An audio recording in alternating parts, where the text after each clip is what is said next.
ፍረጂ በስንት ዘመኔ ሰው አስመሰልሽ የኔ እናት ካሁን በኋላ እንደዚህ ነው እሺ የምትኖሪው ስለዚህ ለሊ ምንድነው ልጄ ይቅር በለኝ ልጄ ይቅር በለኝ ታለሽማ እኔ ነኝ ያጠፋሁት እንዴ አንቺ ምንም ማለት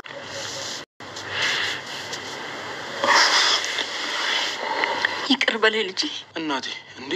አንቺ ምን አጠፋሽ እኔ ነኝ እንደ ልጅ ማድረግ ያለብኝ ነገር ያላደረኩት በጣም ይቅርታማ ምንም አላደረግሽም እናቴ ባላደረግሽው ነገር የተወነጀልሽው የተጎዳሽው ጠንካራዋ እናቴ አንቺ ነሽ ነው ቤቱ አስጠላችሁና ነው ውጪ ወጣችሁ የምታወሩት አይ ተይ ታለም አጋጣሚ አደይ ልሸኛት ወጥቼ እኮ ነው ያው አለ አይደል ማለቴ ለምን ተዋሻላችሁ እኛም ማናውቀው የጀመራችሁት ነገር ካለ ንገሩ አይግረመን እያየን እንለፋችሁ ፍቅር ወይማዬ ደግሞ አታያቸውም እንዴት እንደሚያደርጋቸው አደይ ደግሞ ዴቭ ላይ ከመንጠልጠሏ በፊት መጀመሪያ ልኳን ማወቅ ነበረባት ምን ለማለት እየሞከርሽ ነው ችግርሽ ከዴቭ ጋር ማውራቴ ከሆነ በቃ እንሄዳለሁ አደይ ቆይ በሉ እናንተ ታውቃላችሁ ልጄ ነኝ እንሂድ እንዴማዬ በቃ እንደፈለጋችሁ ሆኖ ብለሽ ተተሻቸው ልትጂ ነው ታዲያ ምን ላድርጋቸው እነሱ እንኳንም አባቴውን ካባ እንኳንስ አንተ ምን ልጅ ተነስቼ ቡና ዳፍላ አይ የትም አትሂጂ ነይ ከጎኔ ሁኚ ባብሬ ልጄ ጥሪልኝ ወይኔ ባብሬ ዳላ ልጄ የእናትና የእህትን ነገር አደራ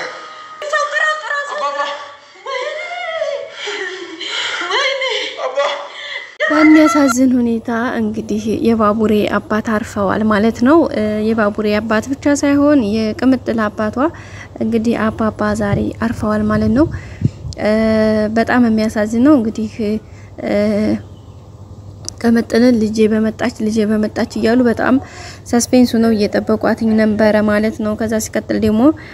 ባቡሬም ራሱ የአባትነት ገና አባትህ ነኝ ብለው ተቀብለውት የአባትነት ምንም ያጣጣመው ነገር የለም ማለት ነው በአባትነት አባቴ ነው ብሎ በደንብ ደግሞ መቅረብ ይፈልጋል በርግጥ በደንብ ያቀዋል እንከባከበዋል ይወደዋል ግን ደግሞ ወላጅ አባቱ እንደሆነ ባቡሬም እንግዲህ በሰማ በትንሽ ሰዓታት ማለት እንችላለን ወይም እለታት ውስጥ ነው እንግዲህ አባትየው በጣም ያረፉትኝ ማለት ነው በጣም ነው የሚያሳዝነው አንዳንዴ ደስ የሚለው ደግሞ ያው ህይወት አንዳንዴ የሚያሳዝን ሳይድ ሲኖራት ደግሞ ሆነ የምትጽናኑበት ሳይድ ይኖራል እሱ ምንድነው እንግዲህ እናቱ ደግሞ በሰላም ወደ ቀልቧ ተመልሳ ከሁሉም በላይ እኔ በጣም ያስደሰተኝ ነገር ቢኖር እቺም ይሄ ድራማ እኛን እንማርበት ነው የመጣው የእውነት በጣም እኔ የተማርኩት ነገር ቢኖርኝ እግዚአብሔር በአንድም በሌላም ያስተምራልና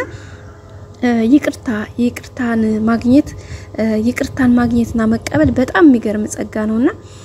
የባቡሬ እናትና አባት እንግዲህ እሷም ይሄን ያክል ጊዜ ድሮ ወድቃ በዚህ ሁሉ መከራ ካሳለፈች በኋላ ራሷን ስታ እንግዲህ መንገር ቀጤማ ድንጋይ ይዛ ወንዶችን ስታባረር ስንት ህይወት አሳለፈች በኋላ በመክንያት እንግዲህ እህታችንን ለሊን ምክንያት ሆነና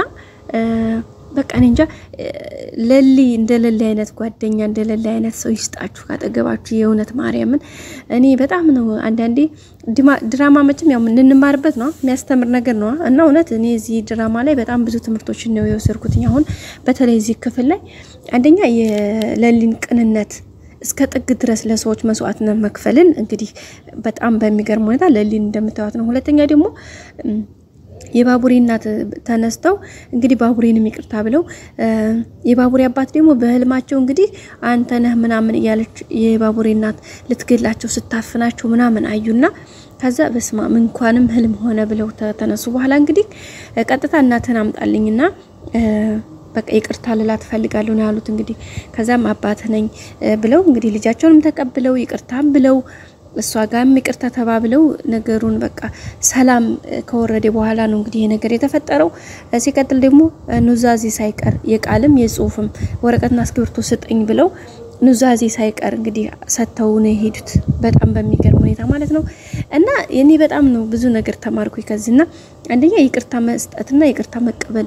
የሰዎችን ይቅርታ መቀበል ምን አይነት እዩ እንደዚህ ነው ይቅርታህን ፈልጋለሁኝ እስከዛሬ የከፈልኩት መስዋዕትነት ይበቃኛል ብላ የባቡሬና ስጠይቃቸው አባባል አንቺ ሴትዮ ካጠገቤ ሂጅ ምናምን ብለዋት ነበር ከዛ ግን እግዚአብሔር ሲያስተምራቸው ደግሞ በህልማቸው በቃ ብዙ በቃ አፈና ስትገላቸው ሲሞቱ አዩ እና ይሄ ነገርማ ብለው ማለት ነው ወደ ትምርት ወሰዱትና ይቅርታ ከዛ ልጆችን ለሷ ማደራ ብለው ለባቡሬንም ደግሞ ቅምጥንን እህትን ቅምጥንና እናትን አደራ ብለው በዚህ ልክ ረፍት ይሄ በቃ የሆነ ትልቅ ረፍት ነው ማለት ነውና ይሄ ትምርቱ የሚያስተምረው በጣም ትልቅ ትምርት አለው ማለት ነው በዚህ አጋጣሚ እንግዲህ የለሊን በቃ ለሊ ያርገቻለችው ነገር በቃ በጣም ነው የማደንቀው ማለት ነው በጣም ከመላችሁ በላይ እንግዲህ ሁላችሁም ኮሜንታችሁን ያያየው ነውና በቃ ለሊ ነው የሚለው ኮሜንት ሁሉ እና ለሊ በቃ ትለያለች እንግዲህ ባቡሬንም በቃ አብሽር አይዞ አይከፋም ብላ ከመጀመሪያም አይዞ ብቸኝነት በቃ አብሽር አይዞ ነገ ሌላት ቀን ነው ይቀየራል ህይወት እያለች እየመከረች እዛ ደረሰችው ማለት ነው ለባቡሬ ማለት ባቡሬ እንዲጠነክር ማለት ከሌብነት ከዱርዬ ህይወቱ እንዲመለስ የመጀመሪያ ለሊ ማግኘቱ ነው ለሊን ደግሞ ባቡሬ እንዲገናኙ ለሊና የባቡሬ መገናኘት ምክንያት ደግሞ የኤላ መሄድ ነው ከዛም ሲቀጥል ደግሞ የለሊ አክስቷ ያንን ተንኮል በማድረጓ ሁሉም ነገር በምክንያት ነው የሚሆነውና ኤላ በመሄዱ ባቡሬ እንግዲህ ሰበቡና ለሊ እናቱ እንድትድን ከአባቱ ጋር ይሄን ያክል ሰላም እንዲፈጠር በቃ ለሁሉም ምክንያት ሆነሽ ማለት ነውና ለልዬ በጣም ነው ምንወድሽ በዛ አጋጣሚ እኔ በጣም ነው ወዳት የምር በጣም ጎበዝ ቅልቦና ያላት አስተዋይ ሴት ጀግና ቆራጥ በቃ ሙሉ አድርጎ የሰጣት ሴት ነች ማለት ነው እንግዲህ በዛ አጋጣሚ ባቡሬ አሁን የባቡሬ ስሜት በጣም ከባድ ነው በዚህ ሰዓት ላይ ያባትነት እንትኑን በደንብ ሳያጣጥም አባቱን ማጣት ከባድ ነው በዛ ላይ ቅምጥል ገጠር ሄዳለች ቅምጥል ደግሞ በዛ አጋጣሚ በቃ ማለት ጸጸት ነው የሚሆንባት ኢቭን ኪንጎ እንግዲህ ኪንጎ ራሱ የቅምጥል አባባ ሞቱ ሲባል እሱ ራሱ በጣም ነው የሚጸጽተው ለምን እኔም ብላ መታይችልኝ ምናምን ብሎ ማለት ነው ይሄም ግን ለምክንያት ነው በያስባለሁ እሱም እንግዲህ ለሊና ባቡሬ አንድ ይሆናሉ ቅምጥልና ኪንጎ ደግሞ አንድ ይሆናሉ ማለት ህይወታቸው ይስተካከላል እንግዲህ ኪንጎ በጣም ነው የሚፈራቸው የነበረው የቅምጥል አባት ደግሞ ያው ልጄን ያልሆነ ቦታ ይጥላታል ብለው ስለሚፈሩ ነበር ኪንጎን የሚጠሉት የነበረው ማለት ነው አሁን ግን የሁላቸውም ህይወት ተስተካክሎ አሪፍ ነገር እንደሚመጣ ተስፋ እናደርጋለን ማለት ነው ለላ በጣም ነው ደስ ያለኝ እንግዲህ ባቡሬ እናት በዚህ ልክ ወደ ራሷ ተመልሳ ከአባትየዋ ጋር ይቅርታ ተባብለው ነገሮች በዚህ ልክ ስለሳከሉ በጣም ደስ ያለኝ ማለት ነው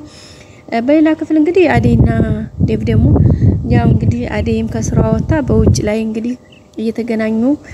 አሪፍ ጊዜ እያሳለፉ ነው ግን የወደፊቱ ነገር ትንሽ ያሳስባል ምክንያቱም በዙሪያው በተለይ በዴቭ ቤተሰቦች ዙሪያ ባለው ነገር ከሚያሳዩት ሪአክሽን ከሚያሳዩት አክት በቃ ከሚሰጡት አስተያየት አንፃር በጣም ከባድ ነው ማለት ነው ይሆነ ያለው ነገር ግን እንግዲህ ፈጣሪ ምክንያት አለው ብለን ለሁሉም ነገር እናስባለን ማለት ነው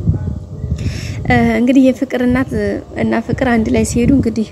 አዴና ዴቭን አግኝቷቸው ነበር በዛም ባገኙባቸው አጋጣሚ ምን እየሰራችሁ ነው ሲሏቸው እንግዲህ ዴቭ አይ እየሸኝኋት ነው ብሏት ነበር እናትየዋ ማለት ነው እንግዲህ ይዘው ቁጭ ብለው ያወሩ ያለ ወራቸውን ሳይጨርሱ ድጋሜ እነሱ ዝሮ መተው ነበር እንግዲህ አየሻቸው እስካሁን እኮ ተቀምጠዋል ወይኛ ሳናቀ ጀምራችሁ ነገር ካለ አሳውቁንና እየተገረምን እንለፍ ብላ ፍቅር እንግዲህ ተንጨርጭራ ነበር ፍቅር እንደዛ ስትል ዴቭ ታይ ፍቅር ሲላት አዴ እንግዲህ ምናልባት ይሄን የምትናገሪው እኔ ዴቭ ጋር ሁኔ ስላየሽ ከሆነ ሄድልሻለሁ ብላ ነበር ዴቭ ግን ነው አትሄጂም ቆይ ብሏት ነበር የሚገርመኝ እኮ አዴ ራሷን አቅሟን ሳታቅ መንጠልጠሏ ሰው ላይ መንጠልጠሏ ነው የሚገርመኝ ምናምን ብላ ብዙ ነገር ተናግራለች ማለት ነው እንግዲህ እናትየዋም እንግዲህ ይሁና ምን አለ ብታካፍሉን እናንተ ከምትወሩት ከምትጫወቱ ስትለው ዴቭን አይ ዝም ብሎ እንደዚህ የሚረባ ነገር እኮ አይደለም እያወራን ያለ ነው ዝም ብሎ ነው እንግዲህ ያሳለፋት ማለት ነው